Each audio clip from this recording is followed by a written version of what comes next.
Okay, recording started.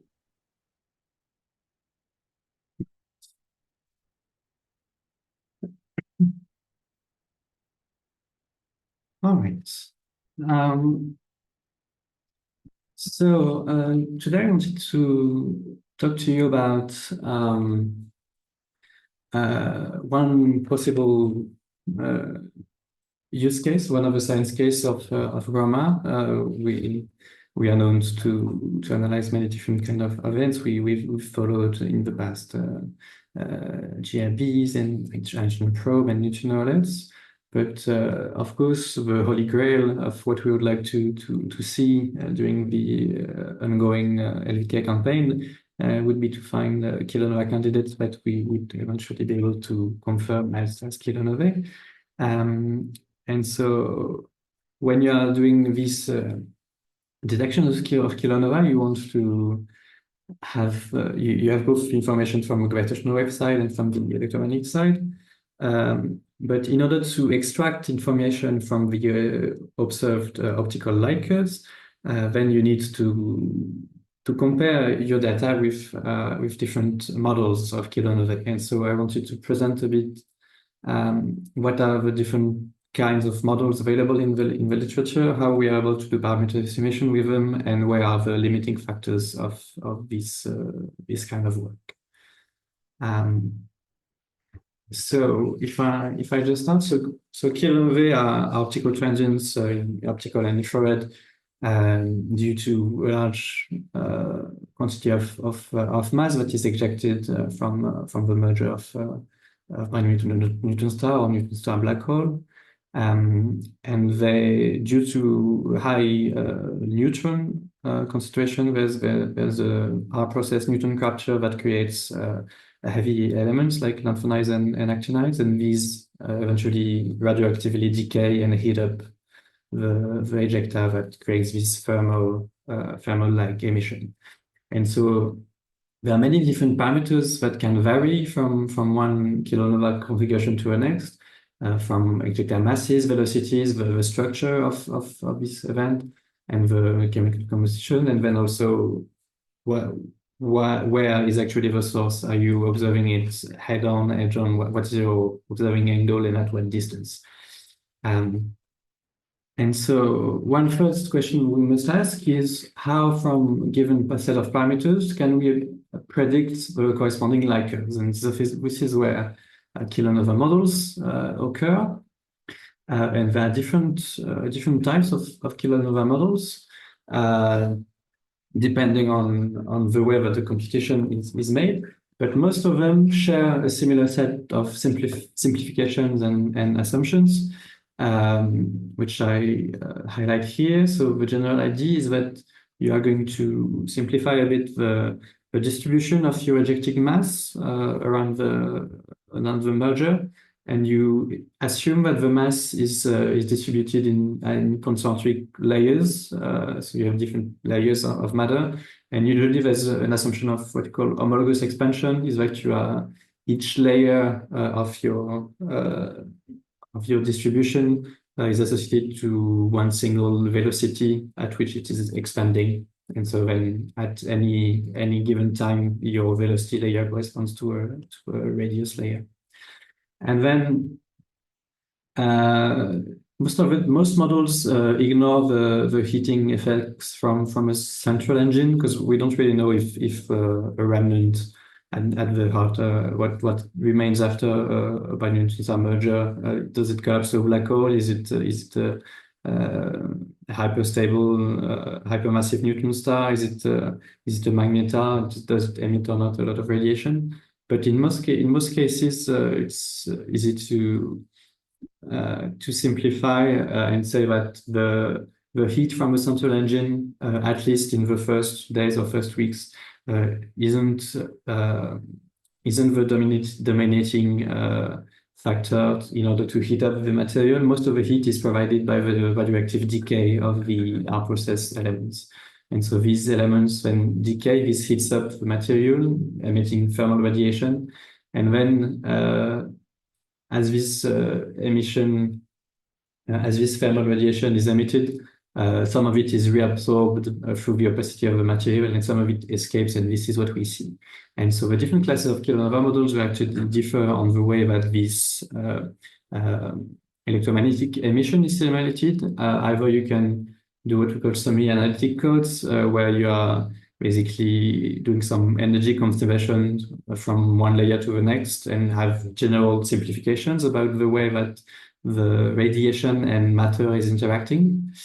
But there are also different classes of model where you're actually simulating the propagation of photon packets throughout the material. So your material is evolving, heating up, and losing energy with time.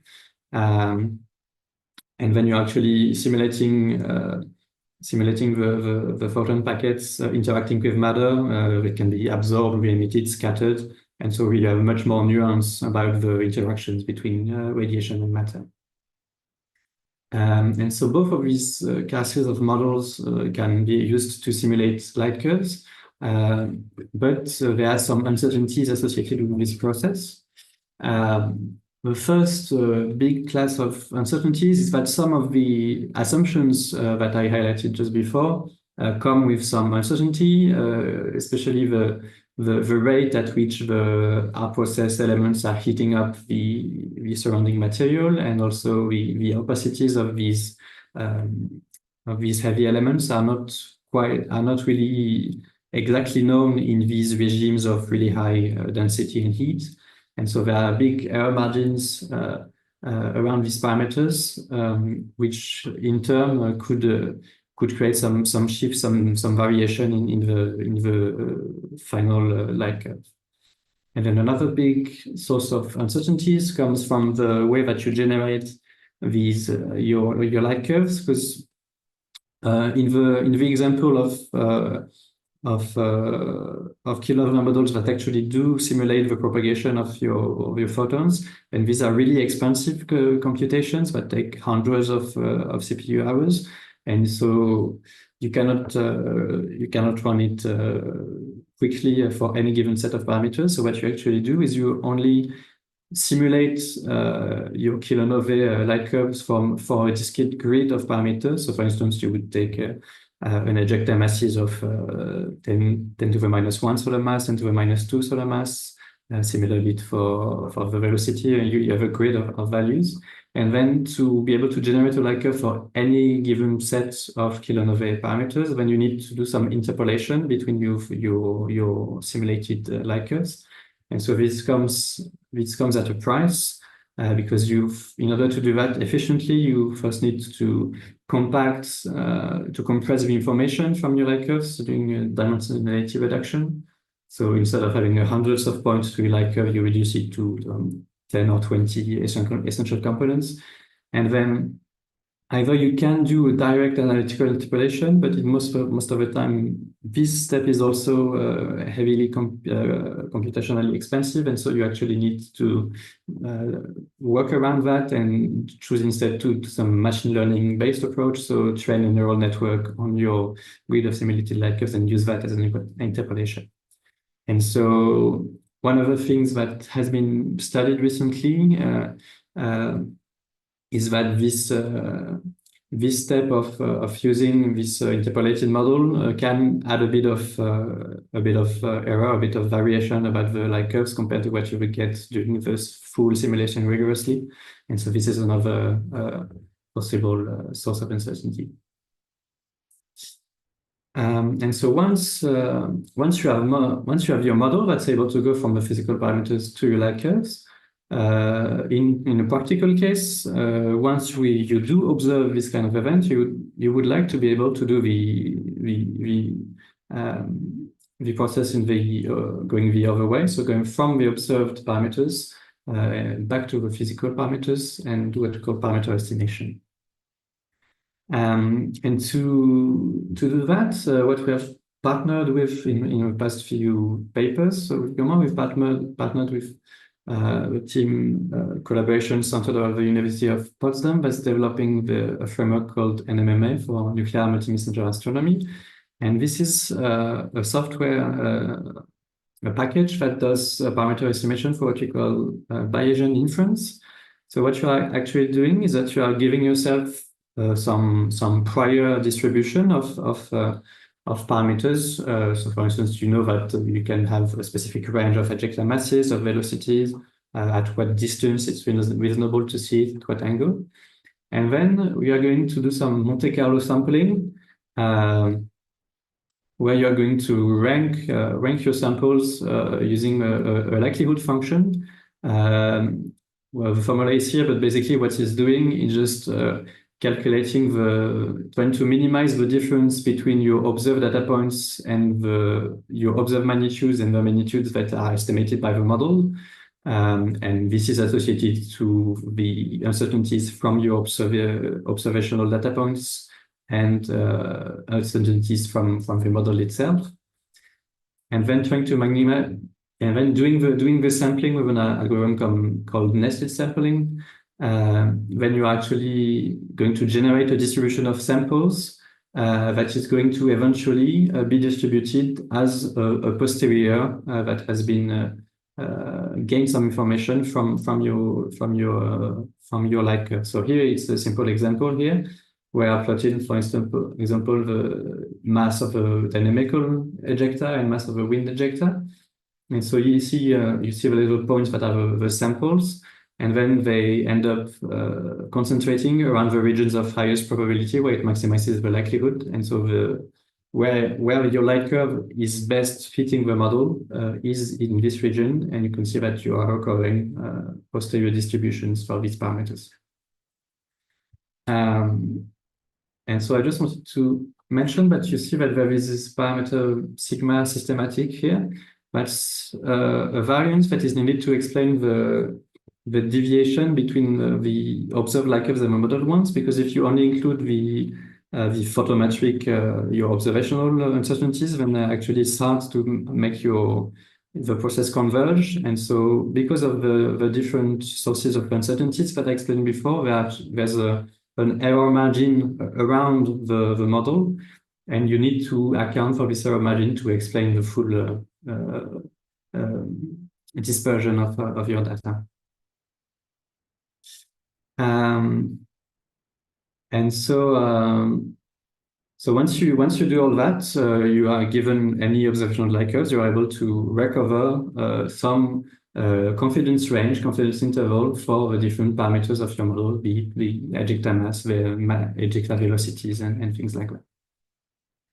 And so another project that I've developed recently is try to quantify how narrow can these confidence intervals get, what is our best possible performance, and what are the limiting factors. And so here there's an experiment that I've done recently where I take a simulated event. So in this case, it's a model that is trying to fit to approximate the 17-way-17 BNS merger and Kilonova light curve. And then given this constructed the simulated light curve that is coming from a model, we are trying to see what happens if you try to take your light curve and give it to your model, to your parameter estimation, and try to recover the injected value. So here, for instance, we have a combination where we have 10 to the minus 2.2 solar masses of ejecta mass. And basically, if you have a lot of observations every day, then you are able to recover quite closely your injection. You have a posterior distribution that has some deviation, but it's just statistical due to the Monte Carlo statistics.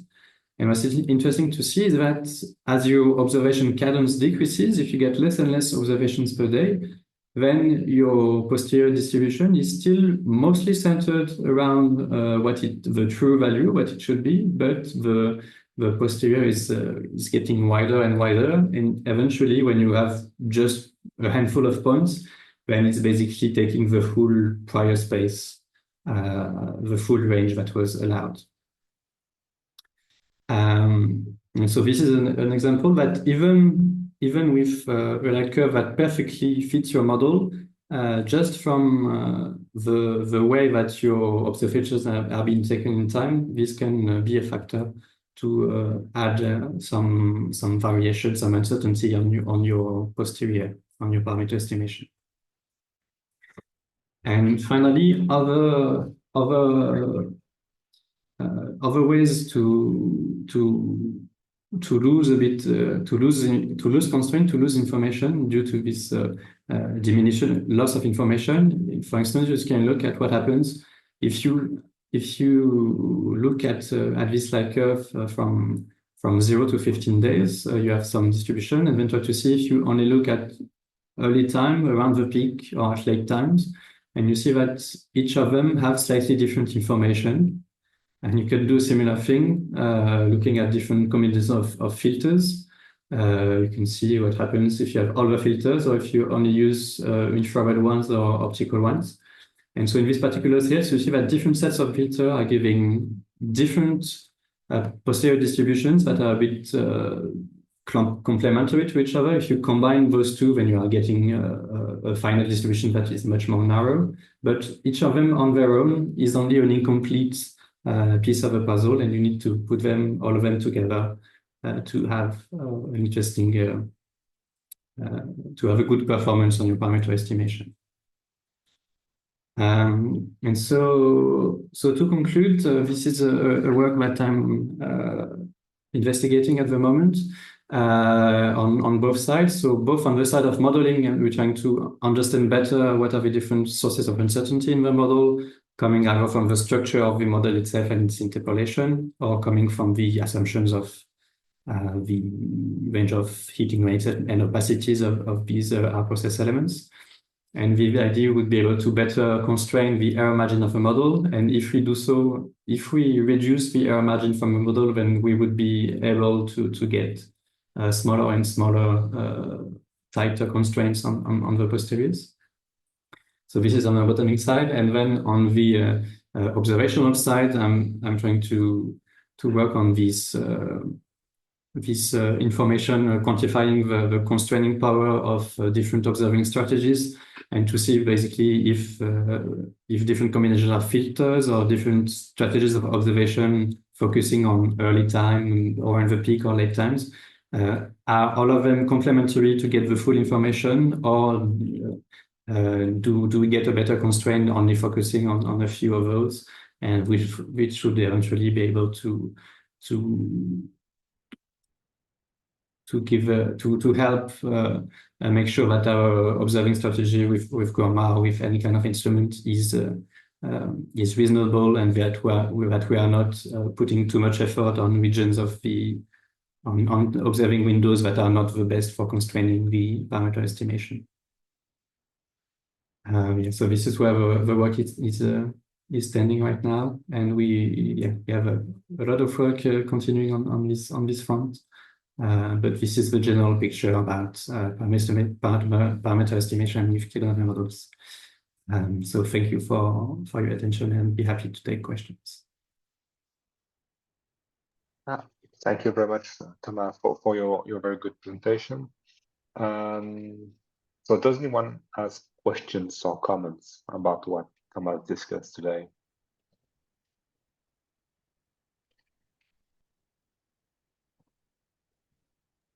Maybe I have one comment.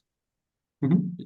But it's just to emphasize your last point, saying that assess the potential of gamma's observation strategy. I think it's very important for you to estimate what is the power of gamma in constraining the parameters of the Kilonova models, depending on the observation strategy and the filter that we have available on the collaboration. So I strongly encourage you to give us some answers to this point. That's very important. Thank you. That's yeah, indeed. I think that's a very interesting information to have at hand. The tricky thing is that, unfortunately, from what I can gather from the ongoing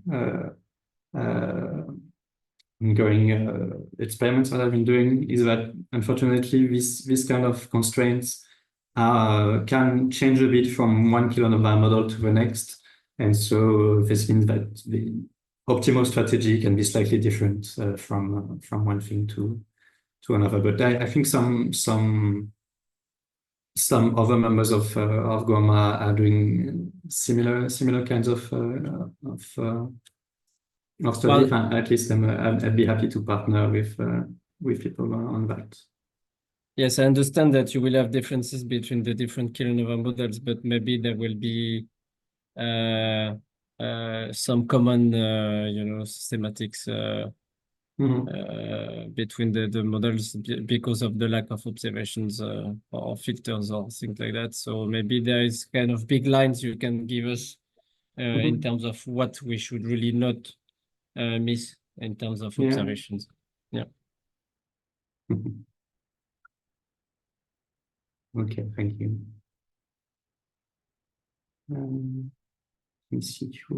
Yeah, okay, go on, Grégoire. Yes, thank you. Can you come back on your slide where you present the loss in terms of convergence regarding the number of points? Yes, this one, please. Yeah, so here you said that you are still happy even if you lose a bit of observation per day because you still converge toward the good value in a sense. Well, actually, the problem is that when you get this kind of samples, distribution of samples, where you have different metrics that you can recover from them, actually, there's a slight difference from, for example, what we call the best fit estimate is the one that maximizes the likelihood. This is in orange here. And this actually can be slightly different than the median in blue of your posterior distributions. And so we are seeing some trends that in some configuration for some parameters in particular, for instance, so this is a bit visible for the ejecta mass. This is even more happening for the luminosity distance estimates. But sometimes you have some systematic slightly shifting the deviation, slightly shifting the distribution compared to the true expected value that maximizes the likelihood. Okay. Yeah, thank you.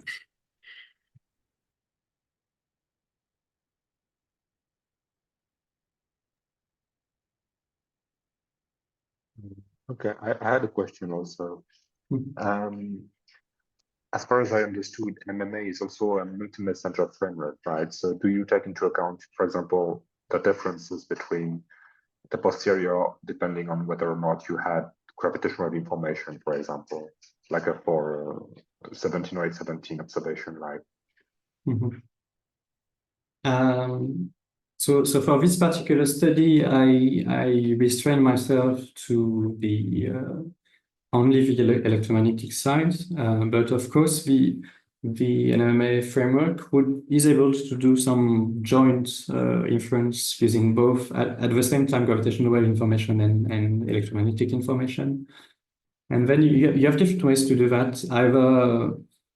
Either trying to evaluate the likelihood at the same time for both using some connection parameters, for instance, the ejecta masses that can be linked to some of the gravitational wave parameters. But another way you could do so is just to use, instead of having a uniform prior that would be uniform in your parameter space, you could use a prior that has been already constrained by the gravitational wave inference first, and then use that to refine the electromagnetic part, or do that in one order or another.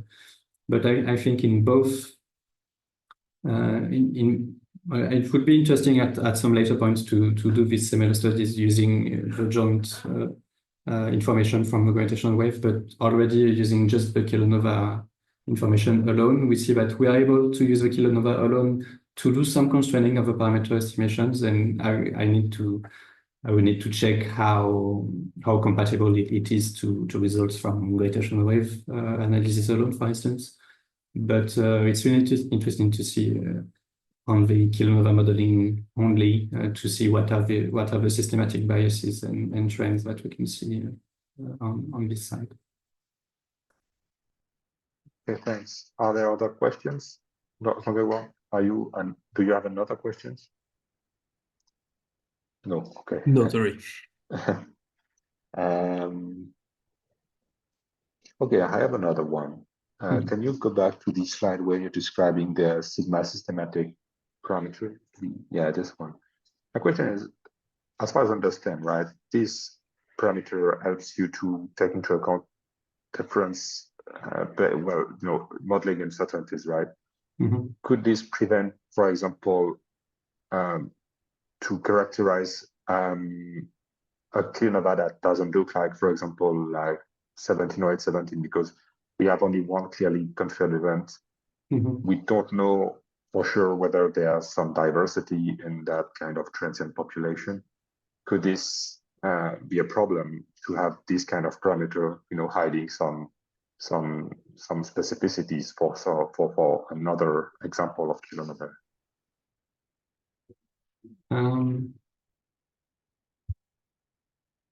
That's an interesting question. Yeah, I think what's actually happening is that even for 170817, depending on the Kilonova model you use, it's not perfectly matching any of them. So that's already why using this error margin can help. But then also, yeah, it encompasses the fact that some uncertainties on the model or some possible variation in Kilonova model from an event to the next can be used for that. What I can say is that if you don't assume some systematic some modeling uncertainties, then if you allow this to be just a free statistical parameter, it will automatically maximize the likelihood when it corresponds to the added variance needed to explain the dispersion of your data. But I think yes, some of it is part from statistical effects, but I think it's smoothing out problems going from possible variation of Kilonova from one event to the next. At the moment, we are having quite a big error margin that's around usually close to 1 magnitude of error margin to be really conservative and allow from variations, because we don't really constrain the theoretical models yet. But in the future, when we do get tighter constraints on this systematic uncertainty, then we will have to see indeed if we have problem from if different events behave according to different models. Thank you. Are there other questions for Thomas?